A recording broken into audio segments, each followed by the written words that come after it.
നമസ്കാരം. കോമ്രേഡ് മീഡിയയുടെ English learning programme ELPയിലേക്ക് എല്ലാവർക്കും സ്വാഗതം. ഫ്രേസൽ വെർബ് വീണ്ടും നമ്മൾ തുടങ്ങുകയാണ്. ബാക്കി ഫ്രേസൽ വെർബുകൾ, അതായത് മേക്ക് എന്ന് പറഞ്ഞാൽ നമുക്കെല്ലാവർക്കും അറിയാം ഉണ്ടാക്കുക. പക്ഷേ make out entirely different meaning ആണ് മേക്ക് ഔട്ട്.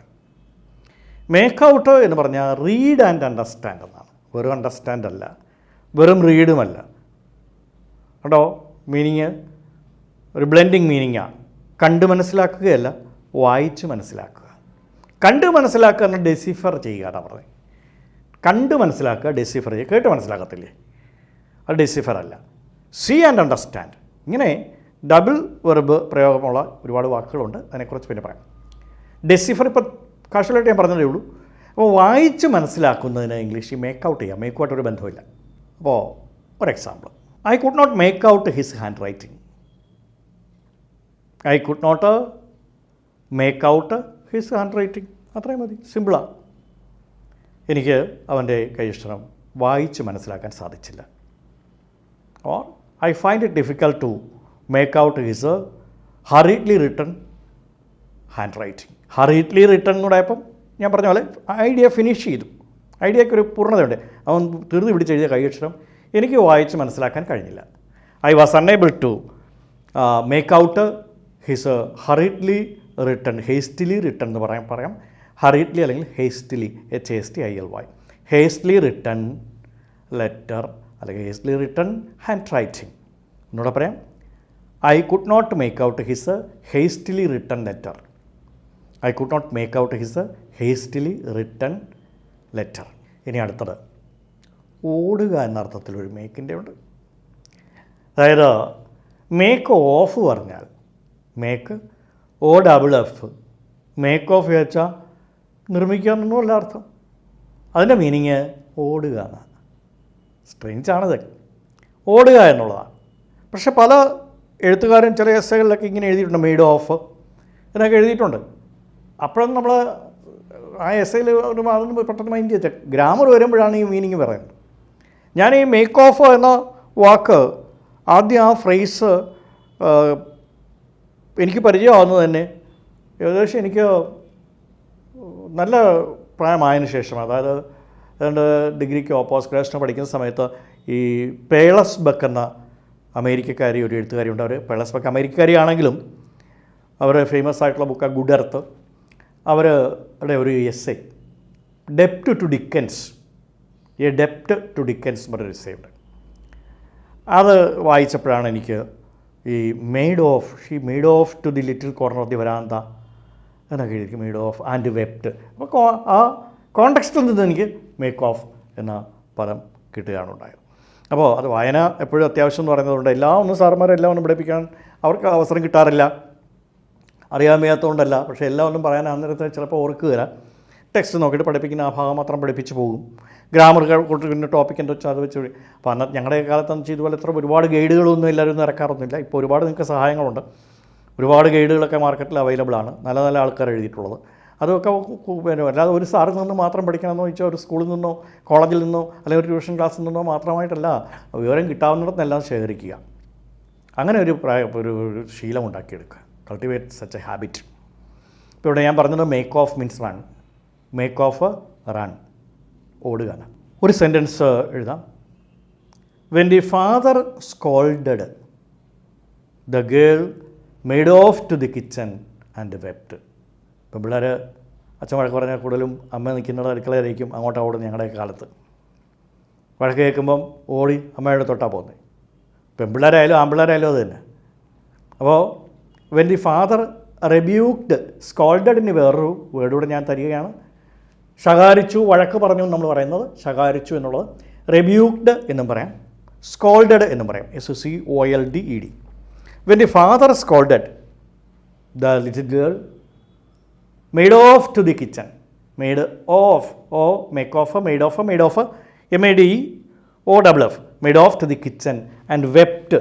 ആ വെപ്റ്റ് നമ്മൾ കഴിഞ്ഞ ക്ലാസ്സിൽ സൂചിപ്പിച്ചതാണ്. Weep, wept, sleep, creep, crept എന്ന കാര്യം പറഞ്ഞതാണ്.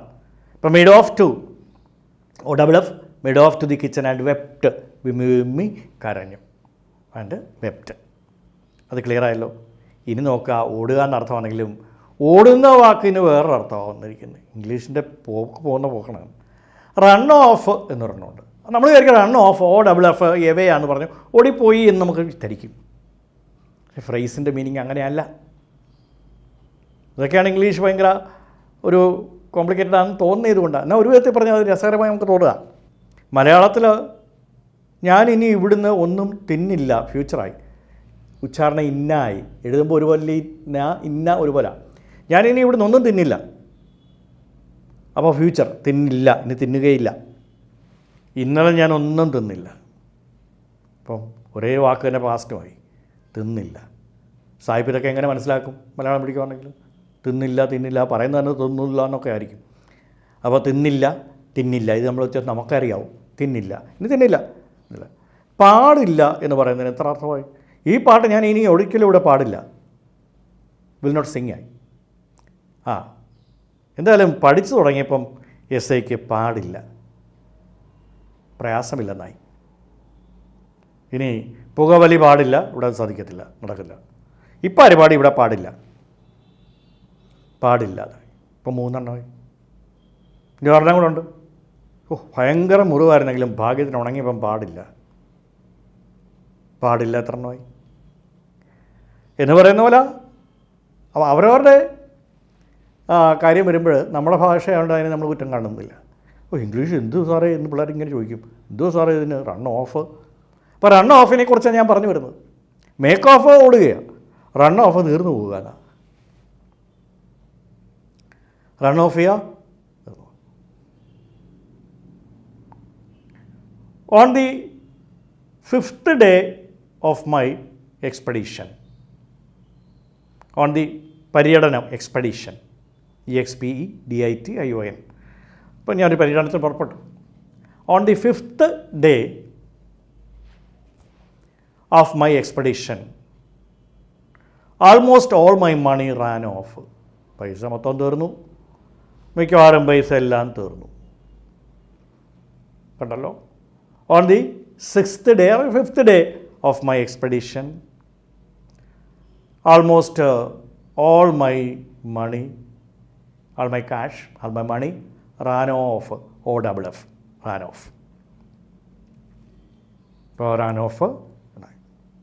ഇനി നമുക്ക് ടേൺ ഓണും ടേണപ്പ് നമ്മൾ പറഞ്ഞു, ടേൺ ഓണും ടേൺ ഓഫുമാണ്. അത് നമ്മൾ ഓഫ് ചെയ്യുക ഓൺ ചെയ്യുക എന്നെപ്പോഴും നമ്മൾ മലയാളികൾ പറയാറുണ്ട്. അത് ഓഫ് ചെയ്യുക, TV അങ്ങ് ഓഫ് ചെയ്യുക, എന്നിട്ട് പഠിക്കുക എന്ന് പറയും. അത് തന്നെയാണ് ഈ ടേൺ ഓണും ടേൺ ഓഫും.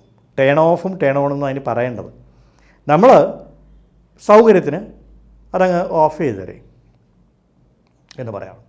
അതൊന്ന് ഓൺ ചെയ്ത്, ആ റിമോട്ടിങ് എടുത്ത് അതൊന്ന് ഓൺ ചെയ്ത് എന്നൊക്കെ പറയും. അപ്പോൾ അതിന് ടേൺ ഓണും പറയും, സ്വിച്ച് ഓൺ പറയാം, സ്വിച്ച് ഓഫ് OFF ആണ്. പ്രവർത്തനം നിർത്തുക, പ്രവർത്തനം തുടങ്ങുക, പ്രവർത്തിപ്പിച്ച് തുടങ്ങുക, പ്രവർത്തനം നിർത്തുക, പ്രവർത്തിപ്പിച്ച് തുടങ്ങുക. ഇത് രണ്ടും turn on turn of, switch on switch off. അതൊന്ന് ഓടിച്ച് പെട്ടെന്നൊന്ന് ഒരു ഇത് പറയാവുന്നേ ഉള്ളൂ, വേറെ ഒന്നും പറയാതെ കിടക്കുക. അപ്പോൾ അതായത് he turned of the light and lay to sleep. He turned off the light and lay on bed to sleep. Lain എന്നാണ്. അത് ഒരു 10 വാക്കുകൾ കൺഫ്യൂഷൻ ഉള്ളതുകൊണ്ട് അത് പറയണമെന്ന് ഞാൻ ആഗ്രഹിക്കുകയാണ്. ഇപ്പോൾ വേണ്ട, ഇപ്പോൾ ഫ്രേസിൽ വെറുതെ നിൽക്കട്ടെ. അതൊരു 10 കൺഫ്യൂസിങ് വേർഡ്സ് ഉണ്ട്. അത് പല രീതിയിൽ ക്വസ്റ്റ്യൻ വന്ന് നമ്മളെ കുഴക്കിക്കളയും, പ്രത്യേകിച്ചും ഹയർ ക്ലാസ്സുകളിൽ, ഡിഗ്രി ലെവലിൽ. അതായത് അതുപോലെ കോമ്പറ്റേറ്റീവ് എക്സാമിനേഷൻ ഭയങ്കര പ്രശ്നമാണ്. ലെയിൻ എന്നൊരു കൂട്ടം കിടക്കുക എന്നുള്ളത്. എന്നാൽ ഈ ലൈ തന്നെ കള്ളം പറയുക എന്നുള്ളതിനെ ഉപയോഗിക്കും. നൗണായിട്ട് വെറുപായിട്ട് ഉപയോഗിക്കും. Lie, he told a lie, LIE. അപ്പോൾ ലൈ നൗണായി. He told a lie, he lied to me, അവൻ എന്നോട് കള്ളം പറഞ്ഞു. LIED. കള്ളം പറയുക എന്നുള്ള ലൈക്ക് LIE. അത് സെൻറ്റൻസോടുകൂടി ഞാൻ വിശദമാക്കി തരാം. അതിനിപ്പോൾ ഓടിച്ച് അത് വന്നപ്പോൾ അങ്ങ് പറഞ്ഞു പോവുകയാണ്. LIE lie, LIED lied, third form LIED ലൈഡാണ്. മറ്റത് ലൈൻ, ലൈൻ എന്നാണ്. ലേ കിടന്നു. അപ്പോൾ അവൾ കിടന്നു എന്ന് പറയുമ്പോൾ ഷീലേ, ഞാൻ കിടന്നു, ഐലേ. അപ്പം ലൈ, ലേ, ലെയിൻ എന്നാണ് കിടക്കുക. മറ്റേ LIE രണ്ടും ഒരേ അർത്ഥം. ഫസ്റ്റ് ഫോമിൽ V1 രണ്ടും ഒന്ന് തന്നെ, കോൺടെക്സ്റ്റ് അനുസരിച്ച് മനസ്സിലാക്കണം. Lie, lied, lied, LIED, LIED ആണ് സെക്കൻഡ് തേർഡ് ഫോംസ്. അപ്പോൾ ഒരു പ്രിപ്പോസിഷൻ മാറുമ്പോൾ അർത്ഥം മാറുന്നത് കേട്ടോ. Lie. Sometimes my son lies to me. ചില സമയത്ത് അവൻ എന്നോട് കള്ളം പറയുന്നുണ്ട്. Sometimes my little son lies to me. അപ്പം ലൈസ് ടു മീ ആയപ്പോൾ എന്നോട് കള്ളം പറയുന്നു എന്നായില്ലേ, LIES.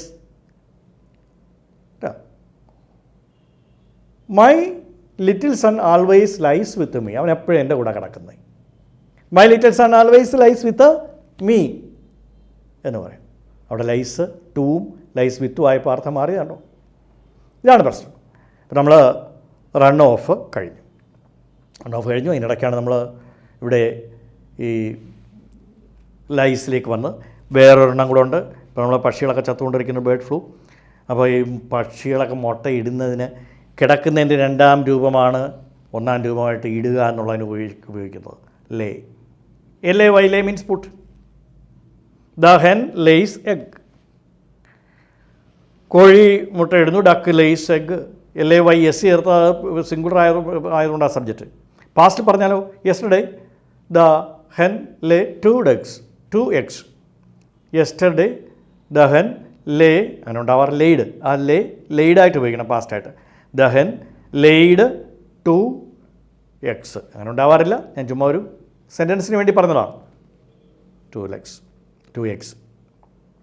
അപ്പോൾ ഒന്നുകൂടെ പറഞ്ഞേക്കാം. ലൈ, ലേ, ലെയിൻ എന്നുള്ളത് കിടക്കുക എന്നുള്ള വെർബ് 3 രൂപമായി. ലൈ, കള്ളം പറയുക. Lie, lied, lied. She lied to me. അവൾ എന്നോട് കള്ളം പറഞ്ഞു. ലൈഡ്. അപ്പോൾ മൂന്നാമത്തത് ലേ ആണ്. അത് കിടക്കുന്ന വെർബിൻ്റെ രണ്ടാം രൂപമാണ്. ഇവിടെ ഒന്നാം രൂപം ലേ. ഇവിടെയാണ് hen lays eggs. The ducks lay eggs. Ducks പ്ലൂറലായതുകൊണ്ട് ലേ മതി. Lay eggs. താറാവുകൾ മുട്ടയിടുന്നു എന്നാണ്. നമ്മുടെ ലേയുടെ സെക്കൻഡ് ഫോം ലെയ്ഡാണ്. LIED അല്ല, LAID. ലെയ്ഡ് വീണ്ടും LAID തന്നെയാണ് ലെയ്ഡ്. അപ്പോൾ അതിരിക്കട്ടെ. ഇതെല്ലാം തന്നെ കൺഫ്യൂഷൻ ആവുന്ന രീതി, ക്വസ്റ്റ്യൻ വരുന്ന രീതിയൊക്കെ നമുക്കൊന്ന് നോക്കാം. ഇപ്പോൾ എക്സാമിനേഷൻ ആയതുകൊണ്ട് എല്ലാം ഒന്ന് ടച്ച് ചെയ്തുകൊണ്ട് നമുക്ക് ഇതിൻ്റെ വിശദമായിട്ട് വീണ്ടും ഒന്ന് ക്വസ്റ്റ്യൻ പേപ്പറൊക്കെ ഞാനൊന്നുകൂടെ നോക്കിയിട്ട് കുറേ ക്വസ്റ്റ്യൻ തന്നിട്ട് ഞാൻ തന്നെ അത് വർക്കൗട്ട് ചെയ്ത് തരാം നിങ്ങളെ കൊണ്ട് ചിന്തിപ്പിക്കാൻ. അതായത് ഈ പിന്നെ ബ്രാക്കറ്റ് ഇത് ഇത്രയും തന്നേക്കും. അങ്ങനെ ക്വസ്റ്റ്യൻ പാറ്റേൺ വരുന്നത്. അതായത് ദ ഹെന്ന്, ലേ, ലൈ, ലെയ്ഡ്, ലൈഡ് ഇതൊക്കെ കൊടുക്കാം. ചിലപ്പോൾ 2, ചിലപ്പോൾ 3, ചിലപ്പോൾ 4 ഓപ്ഷൻ തന്നേക്കാം. അത് നിങ്ങൾ ആലോചിച്ച് പിക്ക് ചെയ്യണം. അതാണ് പ്രശ്നം. അവിടെ നിൽക്കട്ടെ. അടുത്ത ഒരു ഫ്രേസ് വെർബ് നമുക്ക് നോക്കാം. പുൾ എന്ന് പറഞ്ഞപ്പോൾ ഞാൻ ഇന്ന് തന്നെ ആലോചിച്ചായിരുന്നു. പുൾ ത്രൂ എന്നൊരു വാക്കാണ്, ഒരു ഫ്രേസാണ്. Pulling through.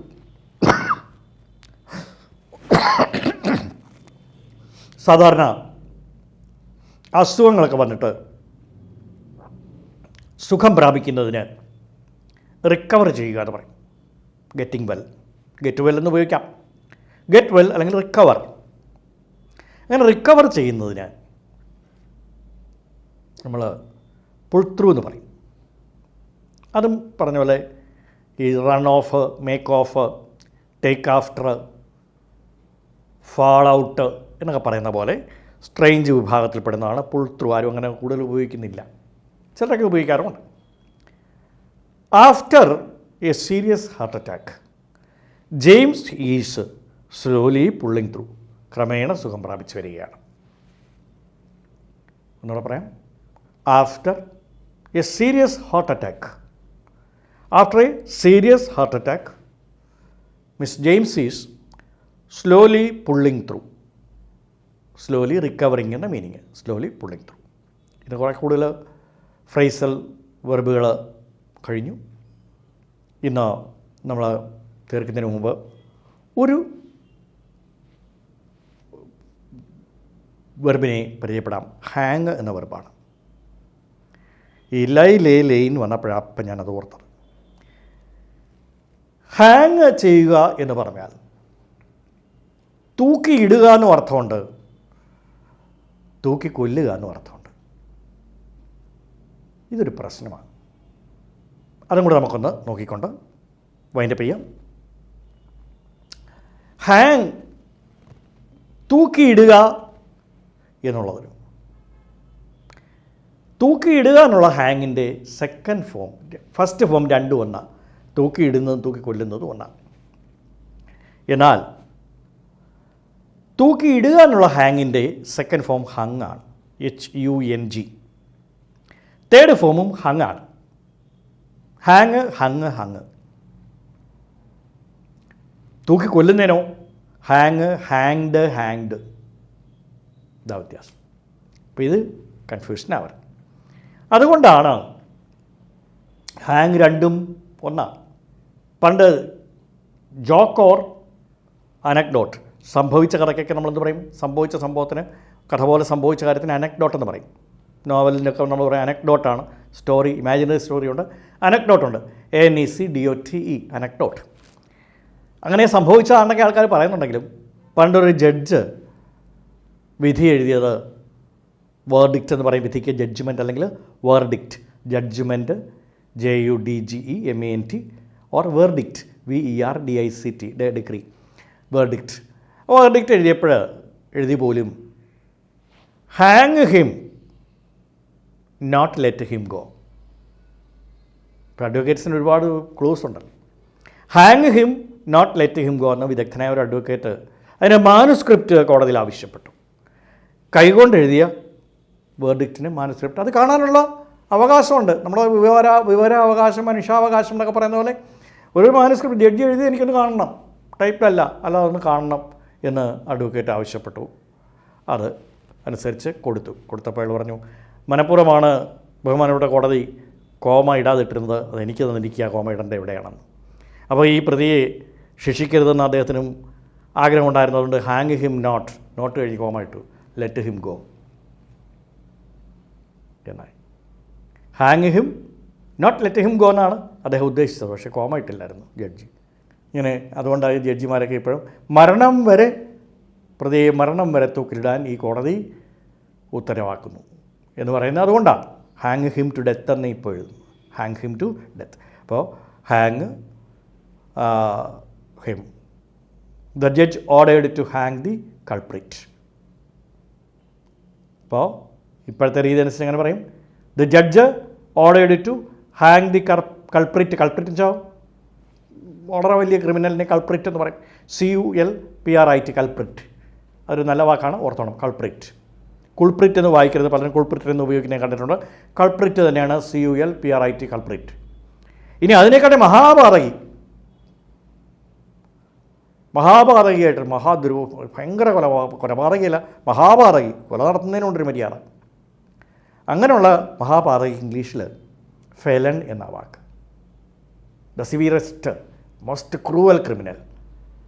അതവനാ എത്ര പൈശാചികമായ അവസ്ഥയുള്ളവരാണ്. അതിനെ ഫെലൺ എന്നാണ് ഇംഗ്ലീഷിൽ പറഞ്ഞത്. FELON,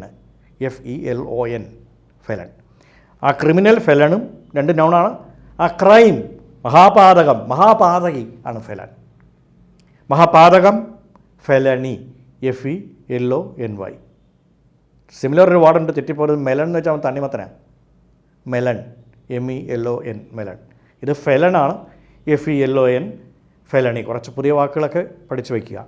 ഫെലൺ എന്ന് പറയുന്നത് നല്ല ഏറ്റവും നിഷ്ഠുരനായ ക്രിമിനലാണ്. ഫെലണി മഹാപാതകമാണ്. പിടികിട്ടിയല്ലോ. ഹാങ്ങിൻ്റെ കാര്യം നമ്മൾ പറഞ്ഞു. The judge ordered to hang the culprit to death. So the hangsman hanged him to death. ആരാച്ചാരവനെ തൂക്കിക്കൊന്നു. Hanged him to death. എന്നാൽ തൂക്കിയിട്ടു എന്നാണെങ്കിലോ? ദ വിസിറ്റർ ഹങ് ഹിസ് ഓവർടോക്ക്. The visitor hang his overcoat on a hook outside and entered the room. The visitor hung his wet overcoat on a hook in the veranda and entered the room. മഴ വന്ന് നനഞ്ഞ overcoat നനഞ്ഞാൽ വന്നേ. അപ്പോൾ the visitor hung his wet, wet, wet overcoat on a hook in the veranda and entered the room. അവിടെ hung ചെയ്യിച്ചു, തൂക്കിയിട്ടു. അവിടെ വേറെ പ്രശ്നമൊന്നുമില്ല. Hung visitor. അപ്പോൾ ഇങ്ങനെ ചിലപ്പോൾ നമുക്ക് ക്വസ്റ്റ്യൻ വരുമ്പം the visitor dash his overcoat ഡാഷിൻ്റെ അവിടെ കേട്ടോ ഹാങ്ഡ് ഹങ് എന്ന് വരും. എൻ്റെ ദി റൂം കണ്ടുകൊണ്ട് പാസ്റ്റാണ്. അപ്പോൾ നമ്മൾ എന്തെടുക്കും? ഹാങ്ഡ് എടുക്കത്തില്ല, ഹങ് എടുക്കത്തില്ല. ഹങ് എന്തായാലും പ്രസൻറ്റാണ്. അങ്ങനെ നമ്മൾ പിക്ക് ചെയ്യേണ്ടത്. അപ്പം നമ്മൾ പെട്ടെന്ന് ആലോചിക്കണം, എൻ്റെ ദി റൂമാണ്, അതിനോട് അത് തൂക്കിയിട്ടിട്ടാണല്ലോ മുറിയിൽ വേണം. എൻ്റെ വന്നല്ലോ, അത് പാസ്റ്റാണ്. അതുകൊണ്ട് ഇവിടെ തൂക്കിയിടുക എന്നുള്ളതിൻ്റെ രണ്ടാമത്തെ രൂപമുണ്ട്, ഓപ്ഷൻ കൊടുത്തിട്ടുണ്ട്. ഹങ് ആണ് ഇവിടെ എഴുതേണ്ടത് എന്ന് മനസ്സിലാക്കുക. അതുപോലെയുള്ള സെൻറ്റൻസുകളെക്കുറിച്ച് ഇങ്ങനെ പറഞ്ഞു വരുമ്പം ഇടയ്ക്ക് വരും. അപ്പോൾ ഹങ്ങും ഹാങ്ങും തമ്മിലുള്ള ഡിഫറൻസ് നമുക്ക് മനസ്സിലായി.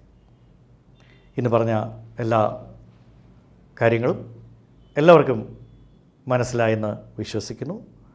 കൂടുതൽ കാര്യങ്ങളുമായി, ഗ്രാമറിലെ കൂടുതൽ കാര്യങ്ങളുമായി അധികം വൈകാതെ അടുത്ത എപ്പിസോഡിൽ നമുക്ക് വീണ്ടും കാണാം. നമസ്കാരം.